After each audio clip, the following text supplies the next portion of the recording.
Good evening, everyone. Live from Silicon Valley, California. This is Bhakti Community. We welcome you all to our program tonight, Bhakti Wisdom. The host is Navina, a spiritual entrepreneur practicing Bhakti Yoga for over 4 decades. Myself, JM, and Gaura is helping me managing social media today. Welcome to the show, Navina. Extremely delighted to have you, and thank you very much for giving us your valuable time today. Thank you, JM, for having me here tonight. And I offer my respects to Srila Prabhupada, all my gurus, and to all of you. So today's topic is humility. And so we're going to discuss 3 points. Point number 1, what is humility? And naturally also what it is not. Number 2, the benefits of humility. And number 3, how we can actually attain humility. So, oftentimes, people struggle with this concept of humility because they think that to be humble means that you have low self-esteem. Have you ever heard this kind of assumption? That a humble person is a person with low self-esteem.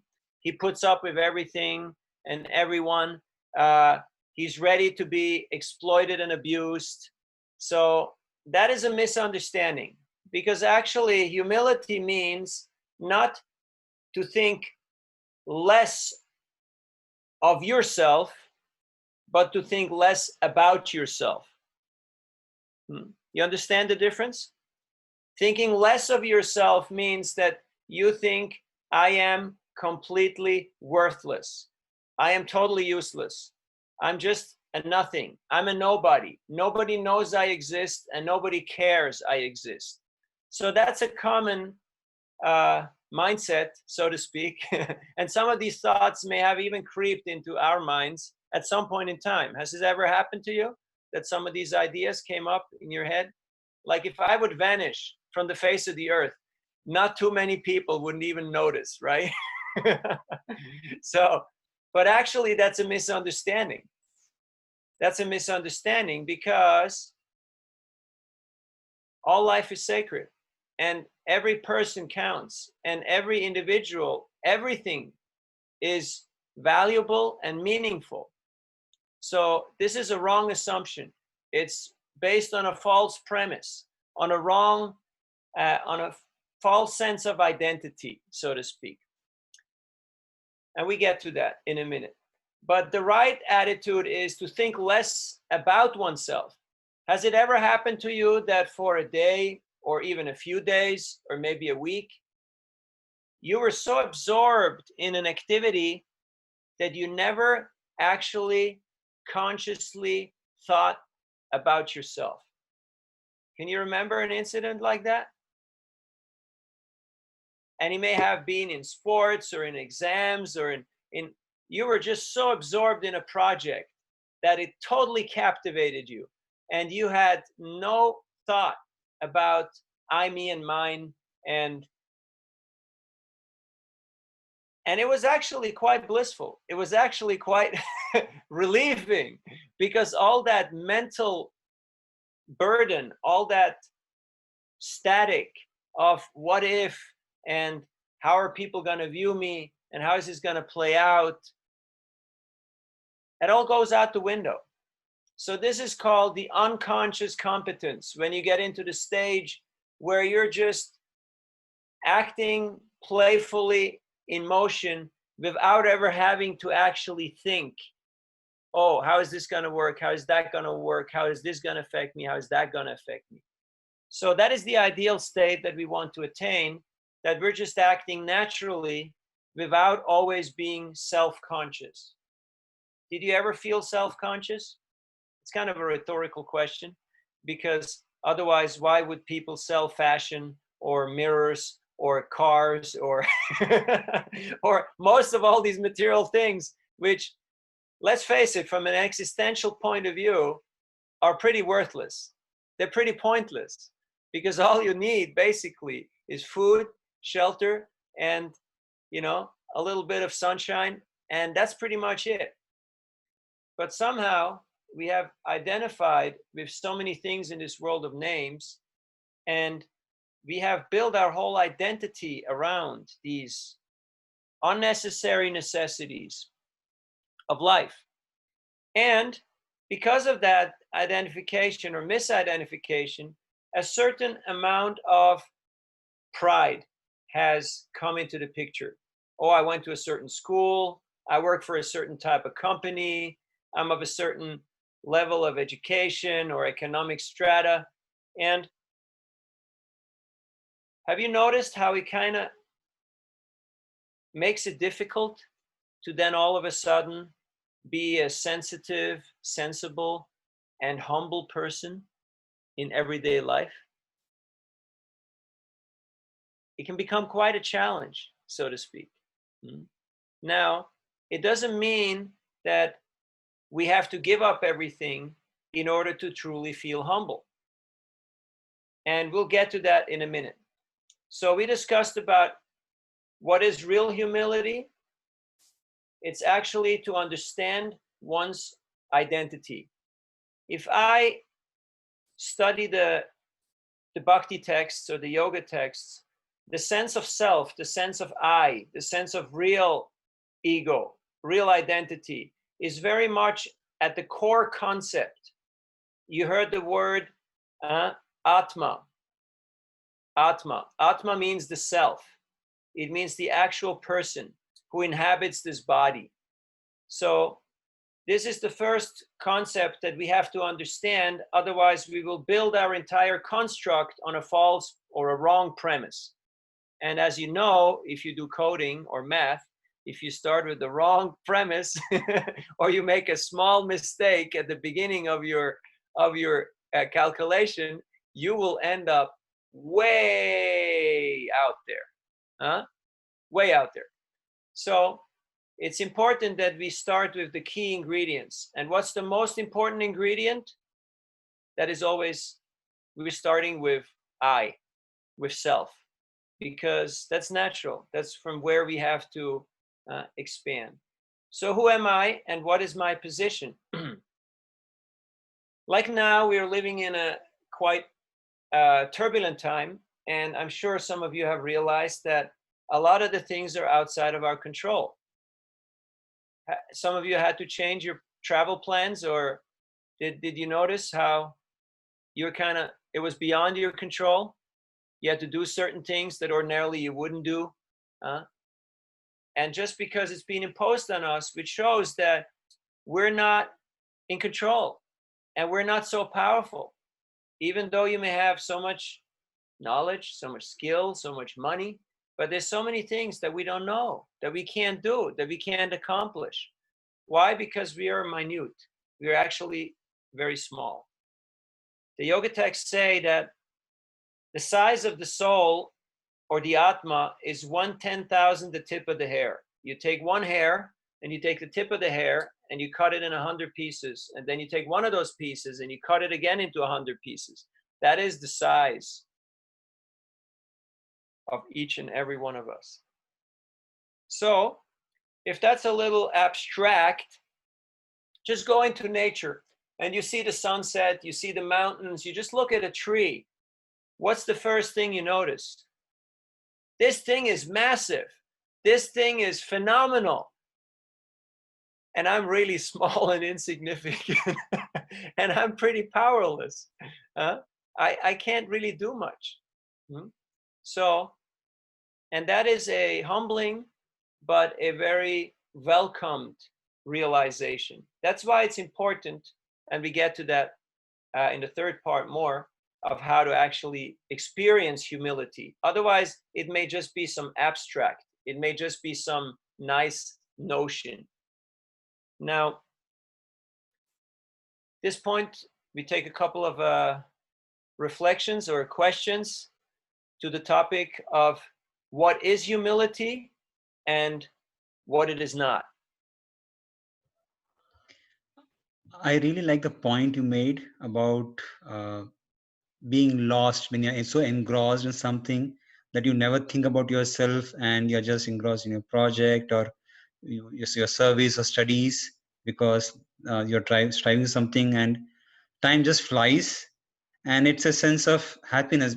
And I could never think during those times that I'm not thinking about myself, and that is also contributing towards some of those happiness. So thanks for connecting that.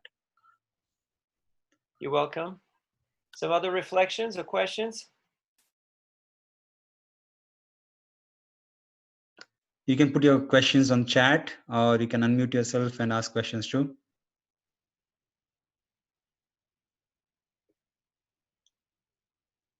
So true humility means there is no pride. There's an absence of self-indulgence or self-deprecation. So one is not thinking oneself to be fantastic, and one is also not thinking oneself to be completely useless. But actual humility means a real understanding of self. So this is a key component on the yoga path. That's why all the yoga texts, starting with the Bhagavad Gita and the Srimad Bhagavatam, speak a great deal about the sense of self. What is Atma, and how does it relate with all the other components that are there? So, as other texts also say, know thyself. One has to inquire about the nature of the self. In fact, the Vedanta Sutra, which are aphorisms, it starts out with Atato Brahma Jigyasa. Ataha means now. Jigyasa means is the time to inquire. Atato Brahma. Brahma means Brahman, or the nature of spirit. Now is the time to inquire into the nature of spirit. So that is the first tenet of the Vedanta Sutra. So that is best done when we absorb ourselves in these texts and we study them under proper guidance. Now, someone might say, well, what's the point, Why being humble? I don't feel like it, I just don't really get it. Like, where will it bring me? What will I benefit from this? And they will bring up arguments like, what do you think? I should put on my job application, I'm a humble person, I'm a humble guy. You think I'm going to get the job if I write that? What do you think? I'm also very humble.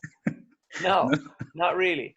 But if you present it in the right way, that you would say, I have my ego and my emotions under control, and I can work well in a team. I value and honor others' opinions, and I can work together with them, even with people who have seemingly opposing views and ideas and opinions, because I'm so much in control of my faculties that I know how to pursue the goal to actually achieve the objective, the outcome. I can guarantee you this will score you your job, okay? So if you didn't learn anything tonight, at least you learned a good pitch for your next job interview, okay? So money back guarantee from this seminar if it doesn't work. So some benefits from humility also are that you will know how to carry yourself. You will actually be much more appreciated in so many situations of life, because you will know when it's time to listen, when it's time to tone it down, to be just more centered in the self rather than making a lot of waves and a lot of noise. And that's a very valuable technique.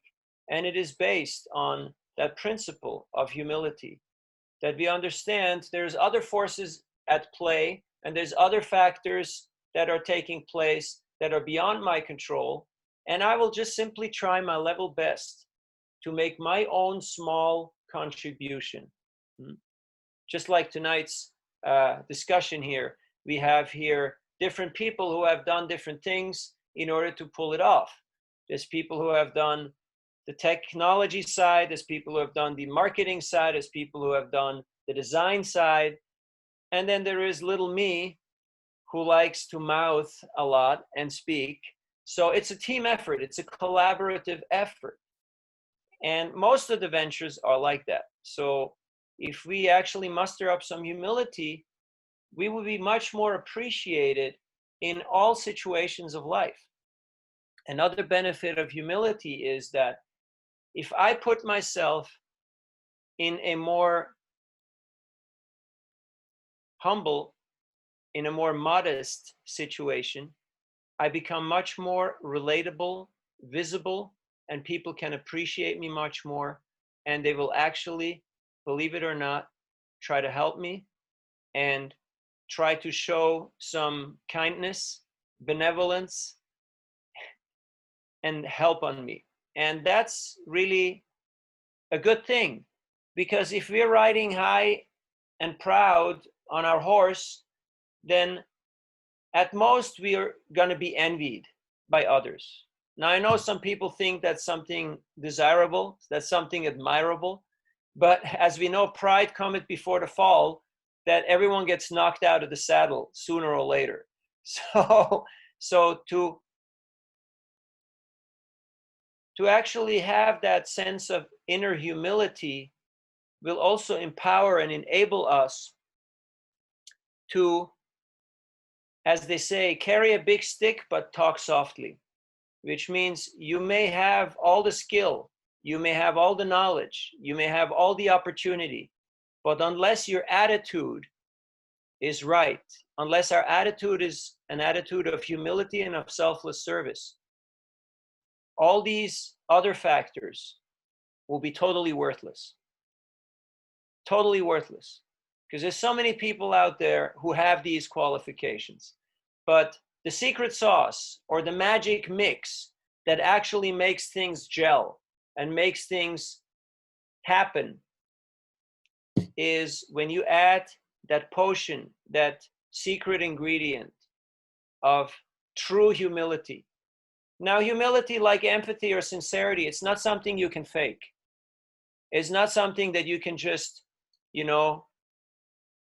wiggle your way through. And because people will notice, people can recognize it.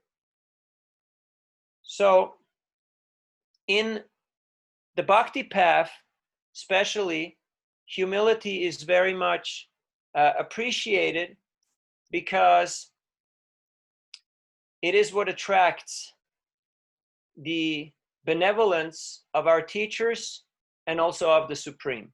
As we have mentioned, if we put ourselves in a modest position, then others become aware of us and they can relate to us and they will try to help us to advance. Because bhakti is also, it's also called pushti marg, or the path of grace. So we're depending on grace and benevolence, and that is being attracted by humility. So we spoke a little bit about what are the benefits of humility, and maybe some of you would like to share some example from your own life where you actually experienced humility and you saw the benefit of it.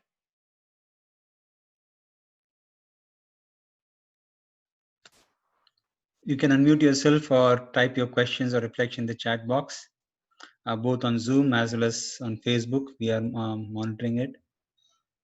Yeah, I'll just chime in here. I've noticed in my experience just right, that having the humility, not showing pride in what you do is just the better route, right? I experienced every time I do get a little prideful, or whether it's jealousy or wanting someone, like you're saying, to envy, that usually doesn't end good, right? That usually even just makes me feel bad in the end.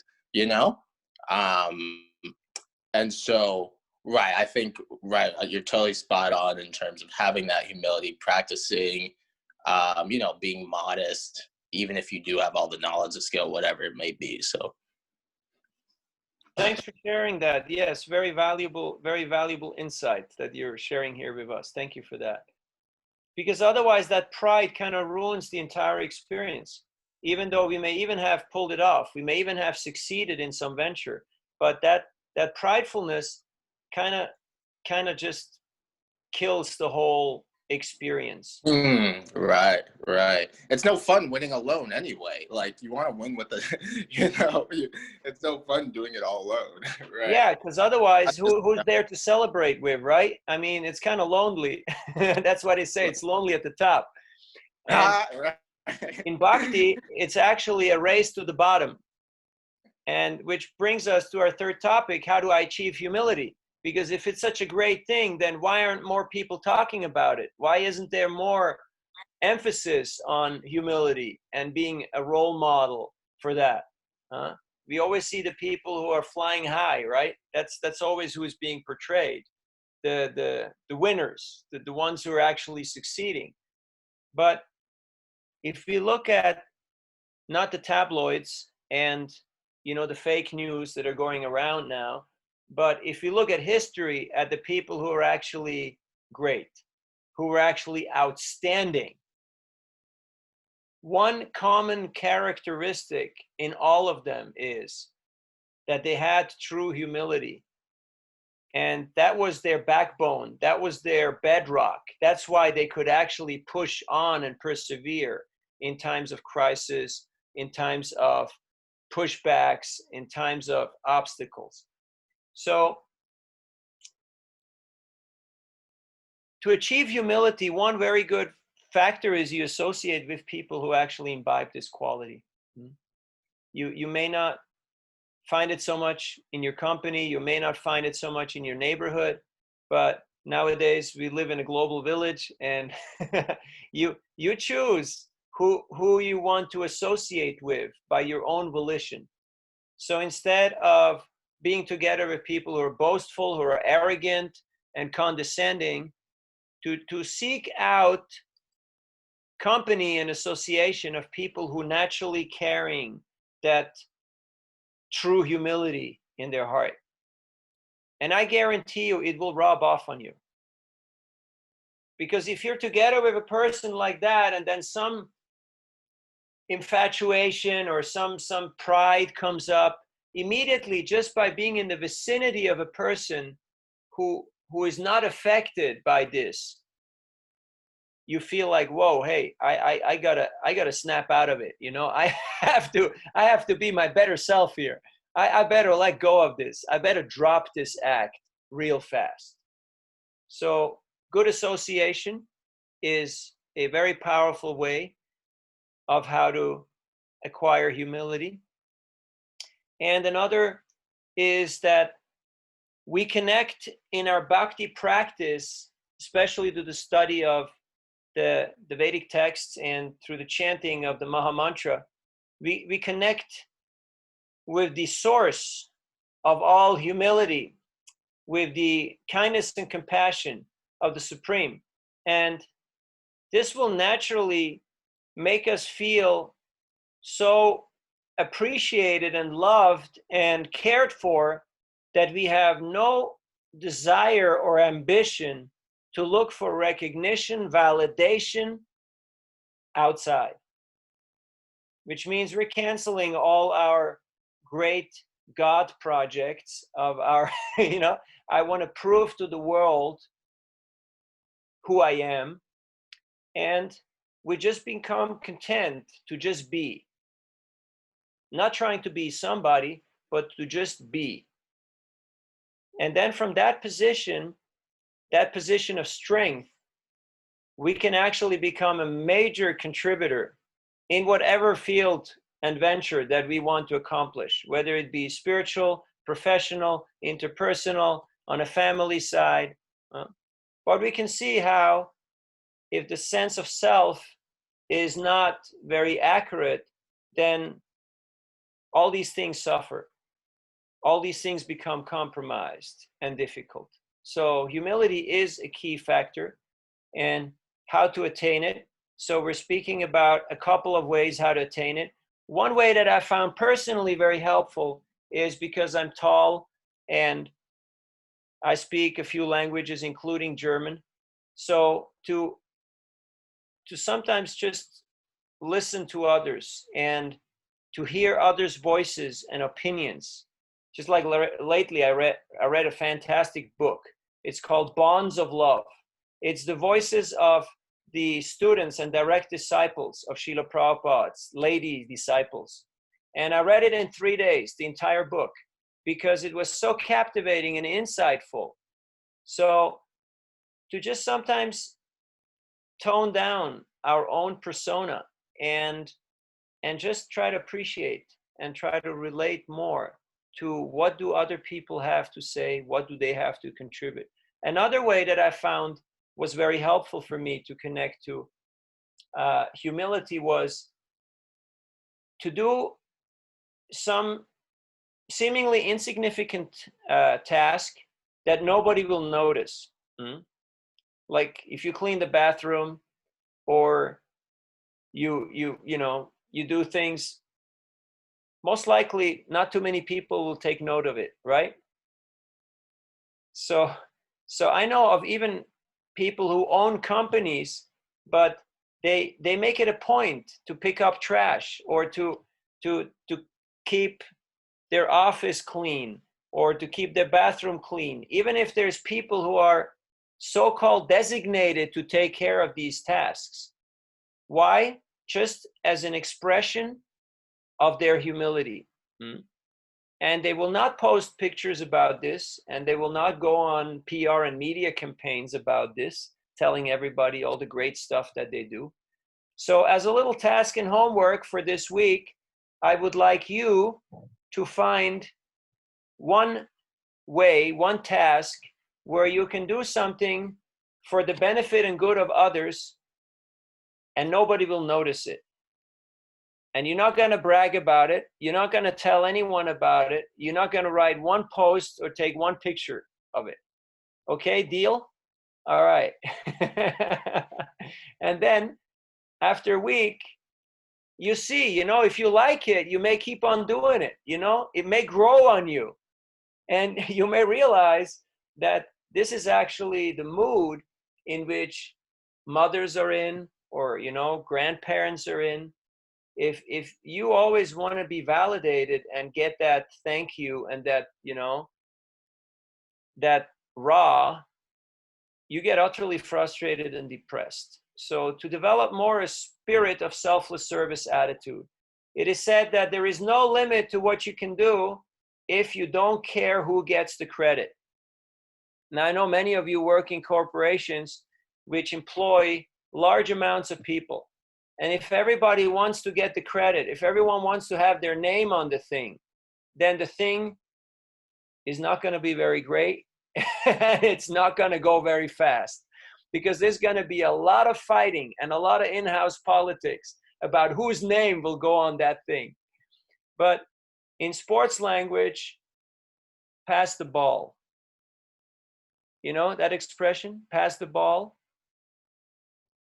Because there's always somebody who can score, but somebody has to play that pass. And unless we're ready to do that, to be that assistant, you will never actually be part of the winning team, and you will never experience greatness. Now that might sound a little harsh, but it is an actual fact. So rejoice, become happy in passing the ball. Set other people up for success. Make them grow. Don't think it's going to diminish me. Don't think it's going to demean me. Don't think they're going to be in the way and I will just stand in the shadow forever. But actually, whoever you help in your life, whoever you serve, that will make that service will make you grow and will make you not only better as a person, but it will bring you closer to your true purpose in life. And it will also attract the grace of Krishna, which is ultimately what we're really interested in, to get the attention and the recognition of the Supreme, who can grant us things that are way above and beyond the things of this world. Okay, I got a little carried away here, but I think we have some question. What's the difference between the human need for acknowledgement or appreciation and the need for recognition? that may arise from pride. So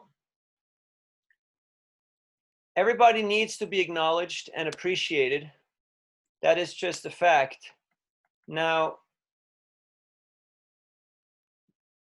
it becomes prideful when we insist on it. When we insist on it, when we demand it, we say, it's my turn now to be recognized. It's my turn now to be the vice president or to get a promotion. And if somebody else gets it, then we feel slighted, we feel depressed, we feel like they just overstepped us.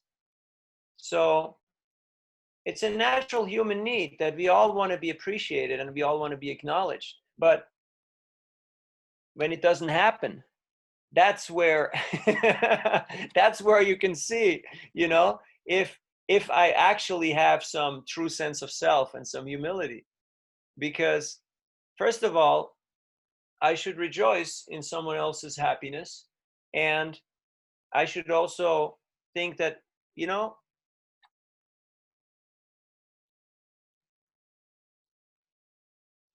I don't have anything that deserves that I would get that recognition. So not to demand it, and if it comes, then not to think that it is my own great achievement. But one little secret that I would like to share with you is, if you want success to be sustainable, is you pass it up, you honor your teachers, you credit your parents, your teachers, your mentors, your guides. Then no matter how much success and how much benefit comes your way, if we learn the art of passing it up, then it will continue flow. It will be a continuous flow. It will constantly find us, because we're not becoming puffed up. We're not becoming elated by it. Otherwise, the tendency is that as soon as somebody says, oh, that was great, you know, and we think like, wow, really? Okay, so I am somebody special. And then the next time you do something, you go and check back and you see, I don't know if it's ever happened to you, you make a post, you write something, and then you see, okay, how many people watched this? How many people looked this? How many people liked this? Has this ever happened to you? Or is it just me? And didn't it kill the experience? Didn't it kind of ruin it? It kind of just completely turned it into something else. So we should be careful to recognize what's the difference between natural sense of appreciation and acknowledgement, and then our prideful demand for recognition and appreciation. So it's seemingly looks like the same, but actually it's not. I hope this helps. We have quite some time for questions and comments.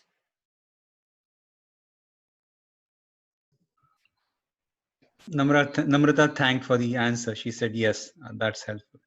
You're welcome. Hare Krishna, Prabhuji. It was very nice class. Thank you.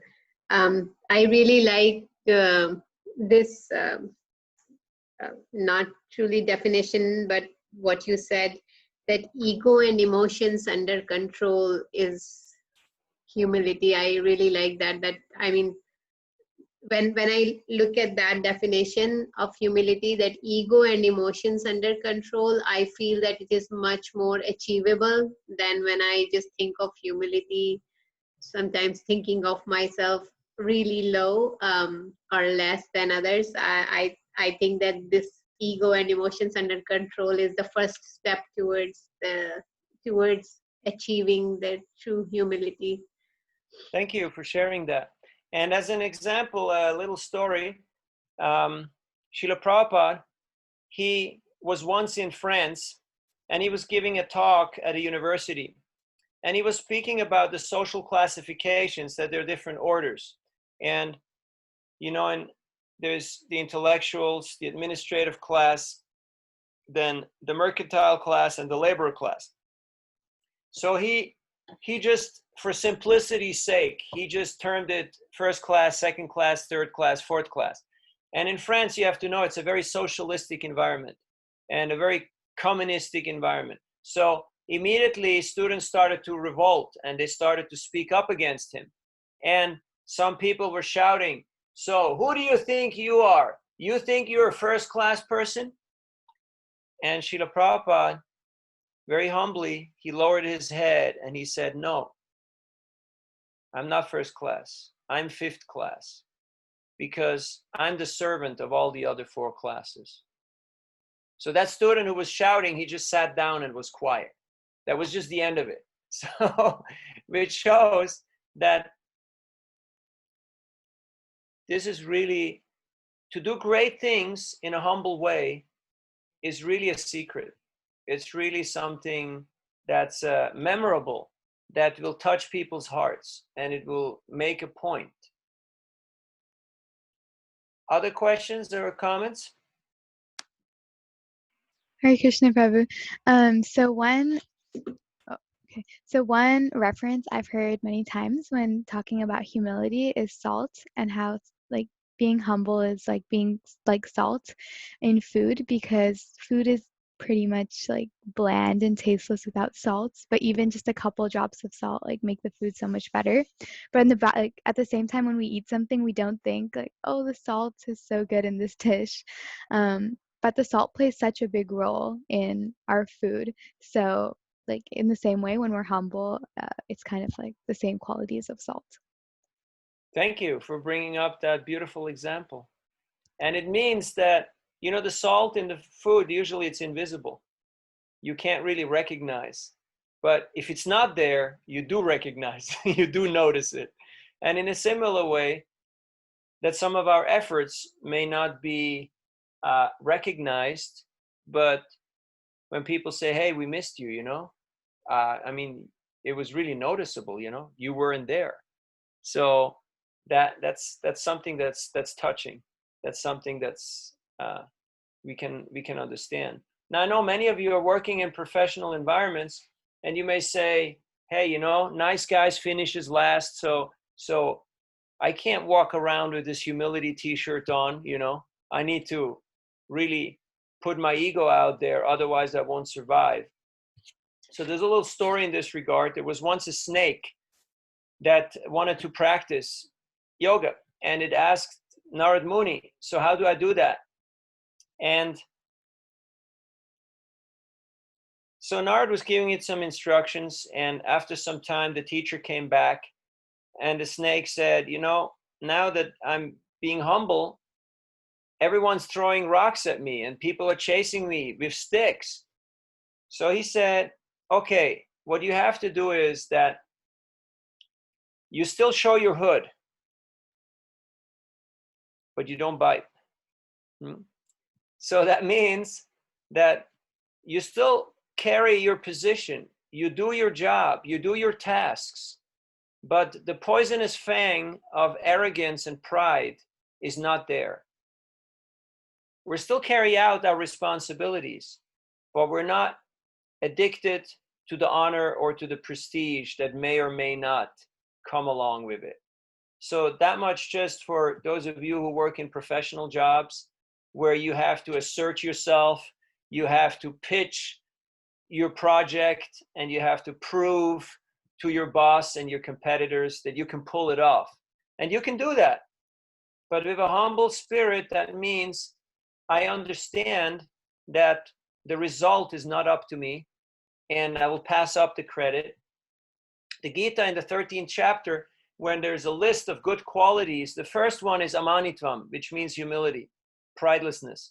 And Srila Prabhupada in the purport, he speaks that real pridelessness means that we are not addicted to being recognized by others. So we're not crowd pleasers. We're not just trying to do anything and everything to please the crowd and to get some recognition from that. Now, that should be quite a relief for all of us, because nowadays people spend so much time and energy trying to impress others and to please the crowd. And it's not just because one is in a certain age group, but it just takes on different types of dimensions, so to speak. So we have time for some more questions or comments. Yes, we've got a few more minutes left. If anyone has questions or comments, please do unmute yourself or type in chat box. Prabhu, I also, Yeah, go ahead. Go ahead. Hi, well, I had a question. So people often say that you can be humble if you realize that the original source powers everything you do. So how can you be humble, but at the same time, credit yourself for what you do good? Because if the supreme source powers everything, then what about our efforts? Are those not worth something too? No, absolutely. Our efforts are worth something. Yet we should always be mindful and recognizant that where does our strength come from? Like some days you can hardly get out of bed, Some days you may forget that answer that you actually knew. So without that help and support, all our effort will not really be fruitful. It will not really succeed. But it shouldn't mean that we do not appreciate. We have to have a natural sense of self-worth. That means we have to know, yes, I can do this, I can do this.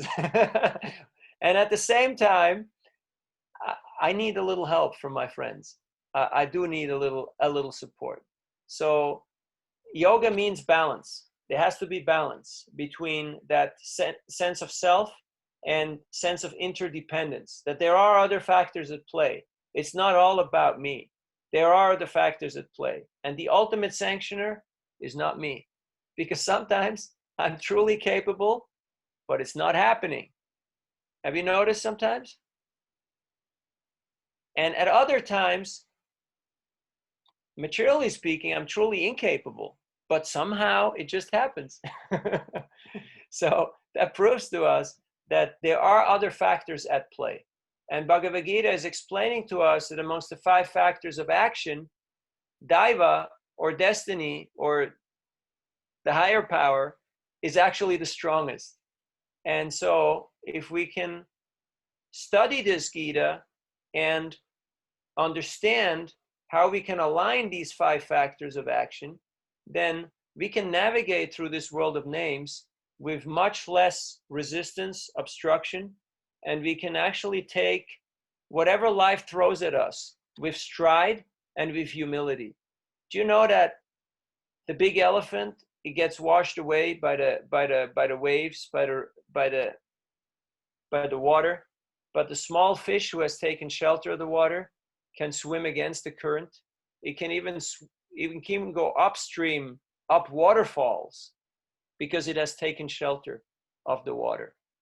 So that's the empowering quality of humility, of taking the proper position and not inflating oneself to think oneself greater than one actually is, and always understanding that all these qualities that I have, they're gifts, and I want to use them for the benefit of others and for the glorification of the source where these gifts are coming from. And that's how truly all great music, art, architecture, and literature has actually manifested. When people have used their skills in order to serve in a collaborative effort to glorify the Supreme. And that is a magnanimous achievement, and we can all take part in such an experience if we collaborate with like-minded individuals to work like on Bhakti projects, like we're having here this Bhakti community. There's other Bhakti activities that are going on, and to actually feel I can be a contributor. I can do something that is greater than just the sum total of our own individual efforts, because a group experience or effort is more than just the added value of the individuals. There is some special magic that comes out in this team dynamic. So thank you for your kind audience participation, and I wish you a great week and a lot of enthusiasm in your homework. We have one more comment here, and I will close with that from Sweka. It's similar to when you're writing a paper, and at the end, you cite your sources. You wrote the paper, and of course, you get the credit for that, but you would not been able to write it without the sources. So you have to acknowledge and appreciate, and that the source for us in life is the supreme, yes. Otherwise, it's like plagiarism, you know? You just go around the web and you steal from here and there, and then you say, hey, look at me, I did it. And everybody recognizes, well, maybe not, maybe not. So thank you for your kind attention, and we're looking forward to seeing you again soon. And as a sign of humility, I would like to ask you, if you like this program, to recommend it to a few friends, because we do have more space here in this on this platform. So that would be exciting to hear from your friends what they think about it. All right, thank you, and have a great evening. Thank you Hare very much, Hare Krishna. Thank you Thank very you, much JM, for hosting this, and looking forward to see you all again soon. Yeah, thank you so much for another wonderful episode. I personally learned a lot, and the stories that you shared were very relevant as well. And thanks everyone for joining. And as Navina mentioned, we look forward to meeting with you. And please do share with your friends and families all the great wisdom which is coming through Bhakti community. Thank you, and have a good evening.